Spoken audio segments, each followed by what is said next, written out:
I've never really made big paintings or works of art because I never finish them. Today, I'm gonna face my weakness and start the biggest painting I've ever made. I'm Adar Frida, and I only started taking drawing and painting seriously about a year ago, and I share my art journey and my personal experience here on YouTube with you. We're starting out by painting in a phoenix sort of trapped in a cage. What I mean is that the phoenix is sitting in a cage. However, the door is open to the cage, so the phoenix can escape and leave whenever it wants to.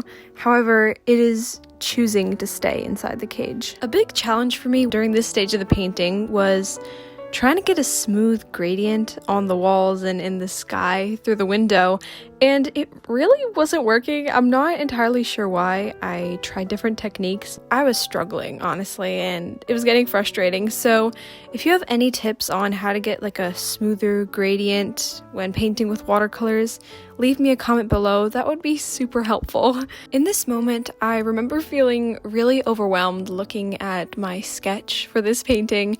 You're not sure that what you're going to create is going to look good, and therefore you don't really want to start in the first place. You just got to push past that feeling, and it will turn out all right. It always has. It's just a mental barrier you got to jump over. However, at this point in the process, I got super overwhelmed with both the painting and some events in my personal life, so I quit.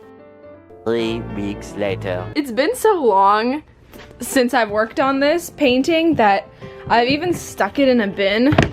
Today was a good day. An unfamiliar feeling when you've been feeling so lost. As you can see, I'm now continuing on the skin, and I'm using a wet on dry painting technique. This allows me more control over my watercolors and where they go. And to smooth out the edges, I use a clean brush that's wet with water.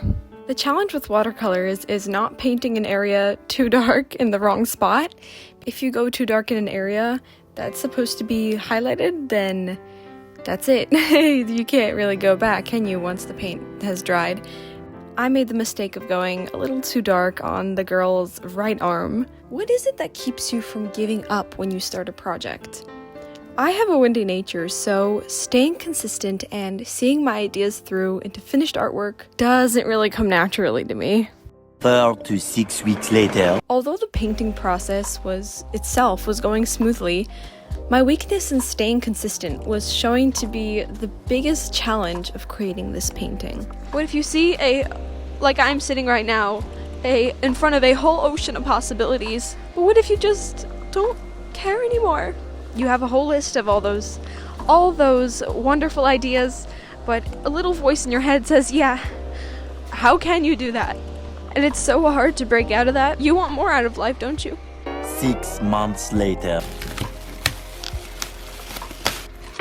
As Albert Einstein once said, you never fail until you stop trying. You might ditch something for however long you need. It could be a day, a month, a year. But as long as you come back, there's hope. When you start to see a pattern of things that are just not working, you're repeating certain actions, or you just see that you're trying to do something and you find it difficult, sometimes what I like to do is take a step back and assess the feelings that I'm having and just break it down and see what is it that's holding you back. And once you address that, then you can move on. For instance, with this project, I think I found that perfectionism was holding me back, and there was a lot of details to get done, and I was afraid, really, of opening it up and doing it because I didn't want to ruin it, and I wanted to experiment with these cool techniques and new ideas that I had, but there was just something there that's like, but what if it doesn't work out? And I was thinking a lot about what colors to use, what next steps to take, and I was overthinking the process, I think. As you can see here, I'm painting the blanket in a very interesting way, and this was an idea I had for a long time. I wanted to try painting the blanket this way. However, I was overthinking the process. I wasn't sure, after a couple weeks of actually thinking about it, I told myself, I forced myself to sit down and start painting. And if you're struggling with this, sometimes you just have to tell yourself, there's never perfect timing. You're never going to have it perfect. It's just, and if you keep putting it off, it'll never get done. And it's better halfway or not as good or imperfect than nothing at all. Now I'm about to do something really interesting on the walls. As you can see, I'm making these interesting shapes, sort of in the style that I use on my carvings in my pottery pieces. I also do pottery, if you didn't know, and I have a bunch of videos on that on my channel if you want to check that out. The walls before seemed really, really bland and cartoonish. I didn't know how to make them seem more in the background. And so I remember looking at the piece and I was like, okay, what would you do if this was a pottery piece of yours? How would you make this more interesting? And so I did. I was like, I would probably carve it, right? And so I did my own version of carving with watercolors, and I think the effect was really interesting, and it's very special too because there's a nod to the style that I'm developing through my pottery pieces, which is art, but also just a different medium. After we finish painting this cage, we're going to go in and start painting in the moon and a rope bridge. I'm going to dive into the meaning and symbolism of this piece in just a bit, and there's a lot of layers to that. Painting this cage was very difficult for me because it was entirely from my imagination, like the phoenix, and I wanted to give the effect that the cage is metal and it's reflecting the light that's coming off of the phoenix. And just figuring that out was difficult. And during this time period, I felt constantly disappointed in my progress. I guess the process of painting wasn't going as fast as I anticipated, so I was getting discouraged. One quote I found that I really liked goes like this: "If you can't fly, then run. If you can't run, then walk. If you can't walk, then crawl. But whatever you do, you have to keep moving." Martin Luther King said this, and this is the new mindset that I had in approaching this painting. I started reading this book called The Magic Lamp. I'll put the name of the author on the screen. It's basically goal setting for people who hate setting goals. In this book, it talks about how to manipulate yourself and in your mind to do things. Your brain is the greatest machine of this universe. You can achieve anything you set your mind to, right?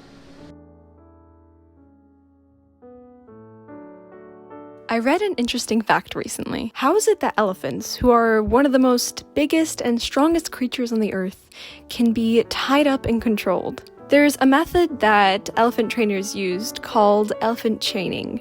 When the elephants are babies, the trainers tie them up with rope that the baby elephant cannot break through. The elephant struggles and struggles against the rope and tries to escape time and again.